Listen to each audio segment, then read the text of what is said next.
Good morning प्यारे बच्चों। बेटा आज हम 9th के मैथ्स का जो आपका सेट 1 का एग्जाम हुआ था उसके सॉल्यूशंस करेंगे। देखो जो इसमें जो आपका क्वेश्चन नंबर 1 है वो हमें क्या दिया हुआ है। जो क्वेश्चन नंबर 1 है बेटा वो हमें ये पूछा गया है कि -1 और 2 के बीच में कितनी परिमेय संख्याएं होती हैं। देखो -1 और 2 के बीच में हमने परिमेय संख्याएं निकालनी है। ठीक है, के बीच कितनी परिमेय संख्याएं होती हैं। परिमेय मैंने आपको बताया हुआ है कि p/q की जो फॉर्म की होती है ना, उसे हम क्या कहते हैं, परिमेय संख्याएं कहते हैं। तो पहले मैं नंबर लाइन लगा लेती हूँ। ये देखो यहाँ 0 इस साइड नेगेटिव होती हैं और इस साइड पॉजिटिव। मुझे सिर्फ -1 और 2 के बीच में देखनी है कि इसके बीच कितनी परिमेय संख्याएं होंगी। देखो अब 0 और 1 तो परिमेय है ना, क्योंकि मैं इसके नीचे भी 1 लिखती हूँ, इसके नीचे भी 1 लिख सकती हूँ। अब क्या इसके बीच में भी परिमेय संख्याएं होंगी? बिल्कुल होंगी। 1.1, 1.2, मैनी इनफाइनाइट। कितनी परिमेय संख्याएं हो सकती हैं? इनफाइनाइट हो सकती है ना, है ना, इनफाइनाइट। तो हम ये कहेंगे कि -1 और 2 के बीच अपरिमित या फिर अनेक परिमेय संख्याएं हो सकती हैं।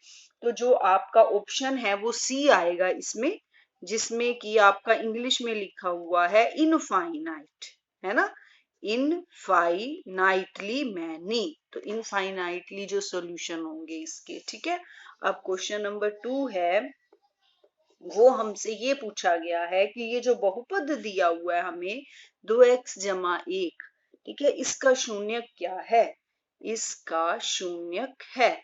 देखो बेटा शून्य कैसे निकालते हैं, बताया हुआ है आपको कि शून्यक निकालने के लिए जो हमें बहुपद दिया जाता है हम उसको किसके बराबर रखते हैं? शून्य के बराबर। ठीक है, शून्यक निकालना है तो किसके बराबर रख दोगे? शून्य के बराबर। बहुत आसान है। तो 2x जमा 1 को मैं किसके बराबर रख दूं? शून्य के बराबर। ठीक है, तो 2x 0 तो यही है, 1 को इधर लाओगे तो ये माइनस का हो जाएगा, 0 में से 1 घटाओगे तो माइनस का 1 आएगा, x क्या आ जाएगा? -1, इसको नीचे लाओगे बटे में 2। ठीक है, तो ये आपका आंसर हो गया, यानी इस बहुपद का शून्य क्या हो गया? -1 बटे 2। ठीक है, ये आपका ऑप्शन बी दिया हुआ है, तो आपका ऑप्शन बी जो है वो आंसर हो जाएगा। ठीक है, अब है हमारा क्वेश्चन नंबर 3, यदि दो पूरक कोण, अब हमें कैसे कोण दिए हुए हैं?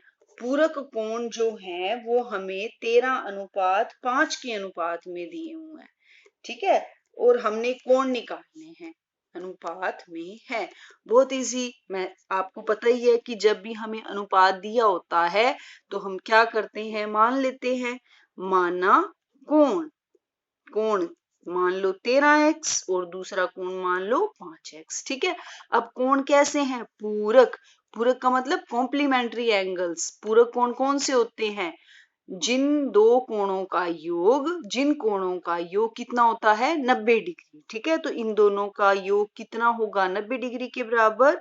तो इसीलिए 13x जमा 5x बराबर 90 डिग्री। ठीक है, 13 और 5 18x बराबर 90 डिग्री। तो x कितना आ जाएगा? 90 बटे 18। 90 बटे 18 कितना हो गया? 18 पंजे 90। ठीक है ना,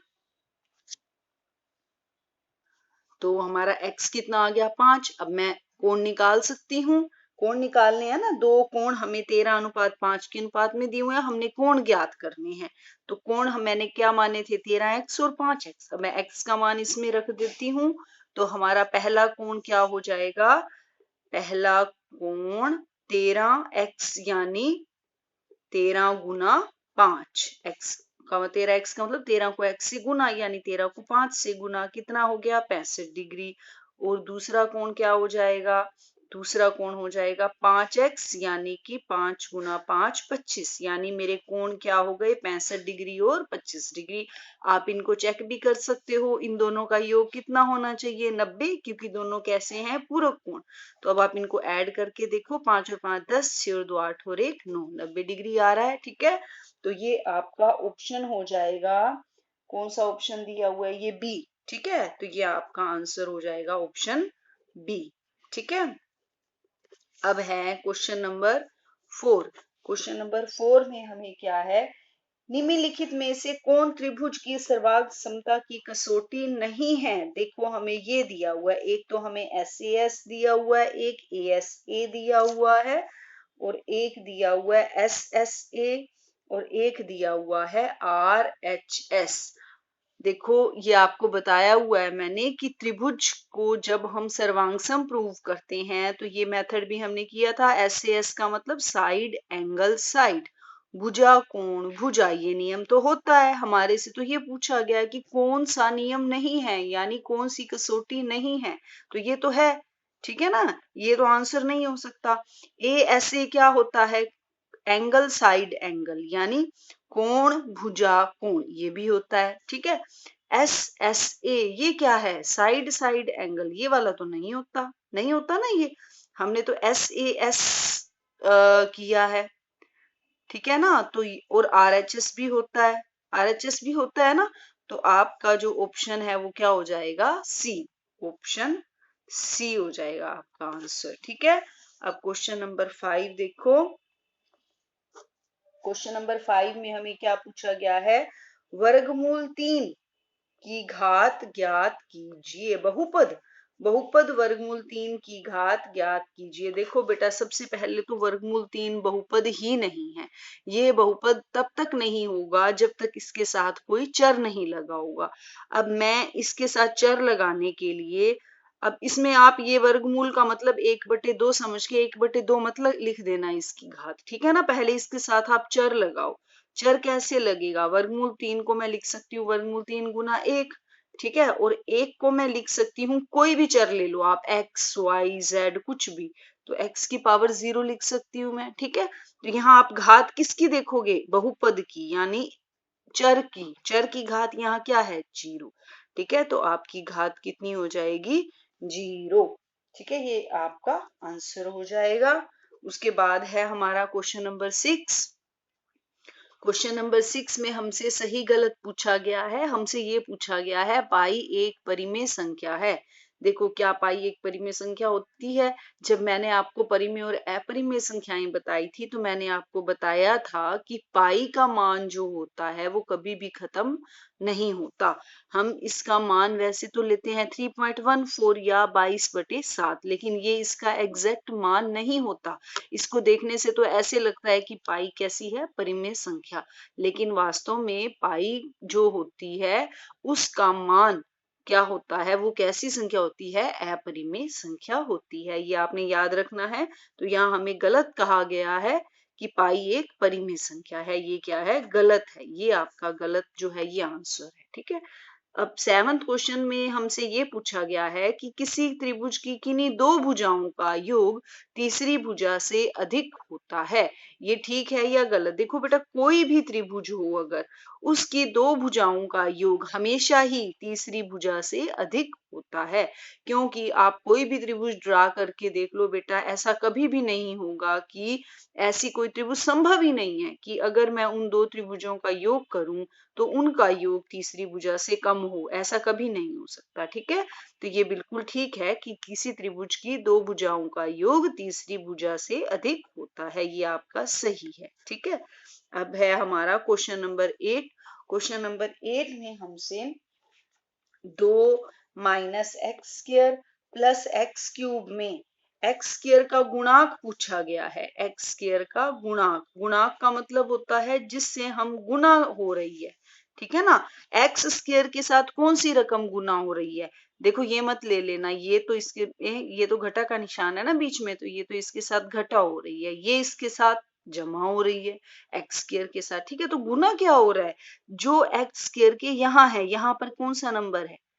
यहाँ पर जब यहाँ कोई नंबर नहीं होता तो हम उसको क्या मान सकते हैं? एक। इसको मैं लिख सकती हूँ ना, एक एक्स स्क्र। एक्स स्क्र को मैं क्या लिख सकती हूँ? एक एक्स स्क्र या एक गुना एक्स स्क्र, एक इंटू एक्स स्क्र लिख सकते हैं ना ऐसे। तो एक्स स्क्र का गुणांक मतलब जो एक्स स्क्र से गुना हो रहा है, एक। लेकिन अब इसके आगे माइनस का निशान पड़ा है तो एक्स स्क्र का गुणांक क्या हुआ? एक्स स्क्वायर का गुणांक क्या हुआ -1, ठीक है। तो इसका आंसर क्या होगा आपका -1। बहुत ही आसान पेपर है बेटा ये, बिल्कुल आपके 7th क्लास के लेवल का क्वेश्चन है, ठीक है।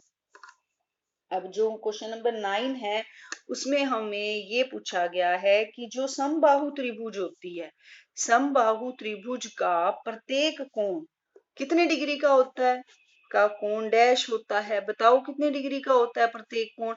समबाहु त्रिभुज कौन सी होती है, जिसकी तीनों भुजाएं बराबर होती हैं। सम मैंने समान, बाहु मैंने भुजाएं, तीनों भुजाएं समान होती हैं। जिसकी तीनों भुजाएं समान होती हैं और उसमें क्या होता है, तीनों कोण भी बराबर होते हैं, ठीक है ना। तो तीनों कोण कितने डिग्री के होंगे, अगर 180 डिग्री के हैं, पूरा तीनों कोणों का योग 180 डिग्री होता है हमें पता है। और अगर तीनों कोण बराबर हैं तो मैं इसको 3 से भाग दे दूं तो एक कोण कितने का हो गया, 60 डिग्री का। तो ये भी 60, ये भी 60, ये भी 60, 60 दिए 180, ठीक है। तो प्रत्येक कोण कितने डिग्री का होता है, 60 डिग्री का, ठीक है। क्वेश्चन नंबर 10 में है, यदि दो रेखाएं एक दूसरे को प्रतिच्छेद करती हैं। देखो कोई भी दो रेखाएं जब एक दूसरे को प्रतिच्छेद करती हैं, देखो ये मैंने ये नहीं, सॉरी, ऐसे होगा, दो रेखाएं एक दूसरे को प्रतिच्छेद, दो रेखाएं है ना, ये दो रेखाएं हो गई, ये एक दूसरे को काट रही है ना, इस बिंदु पर काट रही है ना, प्रतिच्छेद का मतलब काटना। अब ये काट रही हैं तो शीर्षाभिमुख कोण कैसे होते हैं, शीर्षाभिमुख कोण कौन से होते हैं, ये वाला कोण और ये वाला कोण कैसा है, शीर्षाभिमुख कोण है ना। ये वाले कोण और ये वाले कोण कैसे हैं, शीर्षाभिमुख कोण है, ठीक है ना। तो ऐसे कोण कैसे होते हैं, बराबर होते हैं, ठीक है। तो शीर्षाभिमुख कोण कैसे होते हैं, बराबर, ठीक है। अब करेंगे हम क्वेश्चन नंबर 11। क्वेश्चन नंबर 11 में क्या है, हमें वर्गमूल 5 जमा वर्गमूल 7 इसको हल करना है। इसका हमें क्या दिया हुआ है, स्क्वायर। बहुत ही आसान क्वेश्चन है। हमने ये फॉर्मूला किया हुआ है कि a प्लस बी का होल स्क्वायर होता है a square plus b square plus 2ab, ठीक है। तो यहाँ हमारा a क्या है, a की जगह क्या है वर्गमूल 5 और b की जगह क्या है वर्गमूल 7, ठीक है। तो ये क्या लगेगा, वर्गमूल 5 का स्क्वायर प्लस वर्गमूल 7 का स्क्वायर प्लस 2a की जगह वर्गमूल 5 और b की जगह वर्गमूल 7, यानी ये क्या हो रहे हैं, गुना। 2ab का मतलब 2ab, 2 Guna a Guna b, ठीक है। तो अब वर्गमूल 5 का स्क्वायर का मतलब 5 है ना। पता है ना आपको, वर्गमूल 5 को जब हम वर्गमूल 5 से गुना करते हैं तो 5 क्यों आता है, पता है, क्योंकि वर्गमूल 5 को हम लिख सकते हैं वर्गमूल 5 का स्क्वायर, ठीक है। और वर्गमूल का मतलब क्या होता है, 1/2, ठीक है, 1/2 का स्क्वायर। ये 2 से 2 कट जाता है, इसीलिए क्या होता है ये 5, ठीक है। तो वर्गमूल 5 का स्क्वायर 5, ऐसे ही वर्गमूल 7 का स्क्वायर 7 प्लस 2, वर्गमूल 5 को 7 से गुना कर रहे होगे तो क्या आएगा, वर्गमूल 35, ठीक है। 5 और 7 12 जमा 2 वर्गमूल 35, ये आपका आंसर हो जाएगा। अब आप इसको जोड़ नहीं सकते क्योंकि ये वर्गमूल 35 है और ये बिना वर्गमूल के है। कोई भी रकम तभी जुड़ती है, जैसे x में आप x जोड़ सकते हो, है ना, ऐसे ही वर्गमूल 35 में वर्गमूल 35 वाली ही जोड़ सकते हो और कोई नहीं, ठीक है। अब है हमारा क्वेश्चन नंबर 12। क्वेश्चन नंबर 12 में हमसे क्या कहा गया है कि यदि किसी त्रिभुज के कोणों का अनुपात 2:3:4 है तो सबसे बड़े कोण का मान ज्ञात कीजिए। हमने सबसे बड़ा कोण निकालना है, सबसे बड़ा कोण, ठीक है। देखो अब 2:3:4 के अनुपात में है कोणों का अनुपात, अनुपात आ गया तो क्या काम करेंगे, माना कोण, माना कोण 2x 3x और 4x, ठीक है। अब हमें पता है कि त्रिभुज के तीनों कोणों का योग कितना होता है, 180 डिग्री, ठीक है। तो आप यहाँ लिखोगे, हम जानते हैं कि त्रिभुज के तीनों कोणों का योग 180 डिग्री होता है, इसीलिए 2x जमा 3x जमा 4x बराबर 180 डिग्री, ठीक है। 2 और 3 5, 5 और 4 9, 9x बराबर 180 डिग्री, ठीक है, तो x कितना हो जाएगा, यहां से हमारा x हो जाएगा x बराबर 180/9। ठीक है, ये कट गया, 20 आ गया, x का मान कितना हो गया 20 डिग्री। तो सबसे बड़ा कोण कौन सा होगा, पहले निकाल लो कोण, 2x 3x और 4x होगा तो यही बड़ा, लेकिन फिर भी हम निकाल देते हैं। पहले आ जाएगा 2x का मतलब 2 गुना 20 यानी 40 डिग्री, 3x बराबर 3 गुना 20 यानी 60 डिग्री, और 4x बराबर 4 गुना 20 यानी 80 डिग्री। तो सबसे बड़ा कोण को क्या हो गया 80 डिग्री। तो आपका आंसर क्या आएगा, सिर्फ 80 डिग्री, क्योंकि क्या पूछा गया है, सबसे बड़ा कोण। ठीक है, अब हम करेंगे क्वेश्चन नंबर 13। क्वेश्चन नंबर 13 में हमें ये बहुपद दिया हुआ है x cube minus a x square plus 6x minus a. इसको हमने x माइनस ए से भाग देनी है। ठीक है, और भाग देने पर हमने क्या निकालना है, शेषफल। इसके आपके दो तरीके हैं, एक तो है आपका शेषफल प्रमेय जो कि सबसे आसान तरीका है। ठीक है, और दूसरा तरीका हमें भाग ही देनी है। ठीक है ना, भाग देने पर। तो अब हम पहले ये बहुपद को मान लेते हैं कि माना ये हमारा बहुपद क्या है px। ठीक है, अब मैं इसको शेषफल प्रमेय से करूंगी पहले। ठीक है, इसको मैं px मान लेती हूँ और इसको मान लेती हूँ gx, और gx बराबर x माइनस ए। तो शेषफल प्रमेय से हम इसको पहले 0 के बराबर रखेंगे। ठीक है, x माइनस ए बराबर 0 रखने पर तो यहां से हमारा x क्या आ जाएगा, 0 जमा a यानी a। ठीक है, इसको इक्वेशन नंबर 1 मान लो, x का मान a समीकरण 1 में रखने पर। ठीक है, तो x बराबर a समीकरण 1 में रखने पर तो p a आ जाएगा, x की जगह a रख दिया, x की जगह a रखो, माइनस a, x की जगह a रखो, a का स्क्वायर प्लस 6, x की जगह a रखो माइनस a। ठीक है, a क्यूब माइनस ये a की घात 1 मानी जाएगी और a की घात 2, आधार एक जैसे हैं तो घात जुड़ जाएंगी यानी a की घात 3 प्लस 6a माइनस a। ठीक है, ये a क्यूब ये भी a cube minus a cube 0, 6a minus a का मतलब 1a। ठीक है, तो ये कितना आ गया 5a। तो शेषफल प्रमेय से हमारा शेषफल कितना आया 5a। ठीक है, बहुत आसान था। अब मैं इसका दूसरा मेथड करवा देती हूँ, आप इससे करोगे तो भी आपको फुल मार्क्स मिलेंगे। अगर आप भाग वाला तरीका करना चाहते हो तो भाग वाला कर लो। ठीक है, एक ही करना बेटा, क्योंकि इतना टाइम वेस्ट नहीं करना। X cube minus a x square plus 6x minus a को हमने भाग देनी है x माइनस ए से। ठीक है, ये आपका दूसरा मेथड है, आपकी इच्छा हो तो ही करना, लेकिन समझ तो लो, आना तो चाहिए। ठीक है, देखो अब मैं x माइनस ए को किससे गुना करूं कि मुझे क्या चाहिए एक्स क्यूब। ठीक है, क्या चाहिए एक्स क्यूब।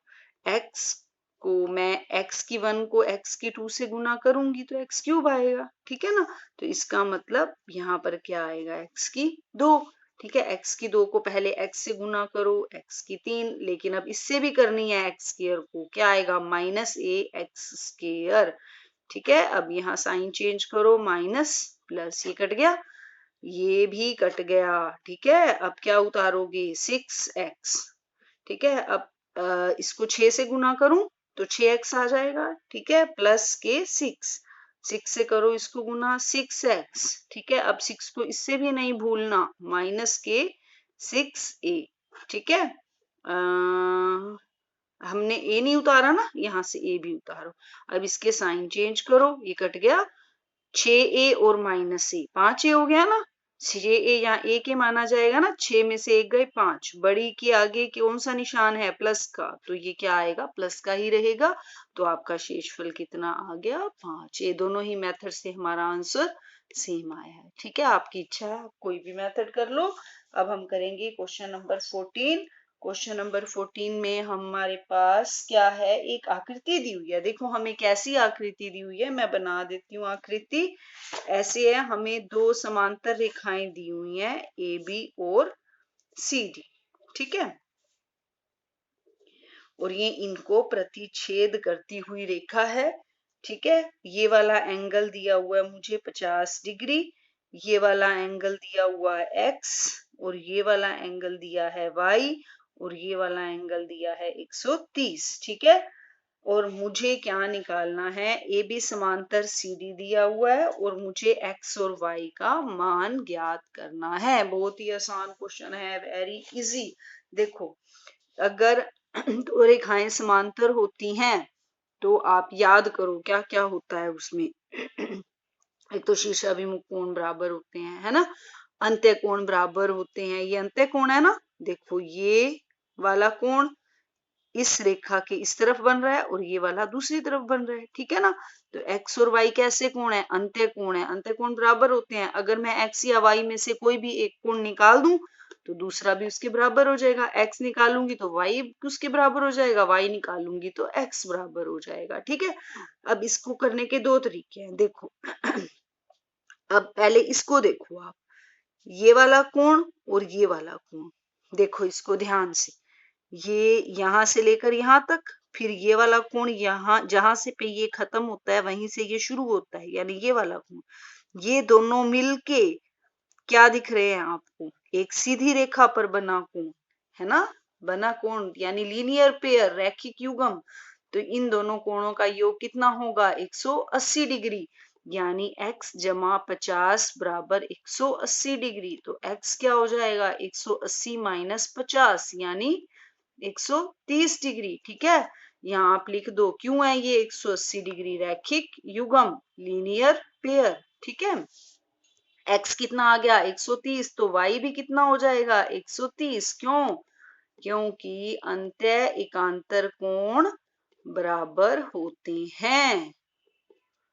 कितना आसान था देखो, है ना, दोनों ही निकल गए। अब इसका दूसरा मेथड भी बता दूं, देखो यहां से y और 130 को देखो, ये वाला कोण यहां से यहां तक, इस रेखा पर, इस रेखा पर और इस रेखा के बीच का, है ना। ये वाली रेखा कहाँ जा रही है, यहाँ, ये वाली रेखा, और ये कहाँ जा रही है, यहाँ।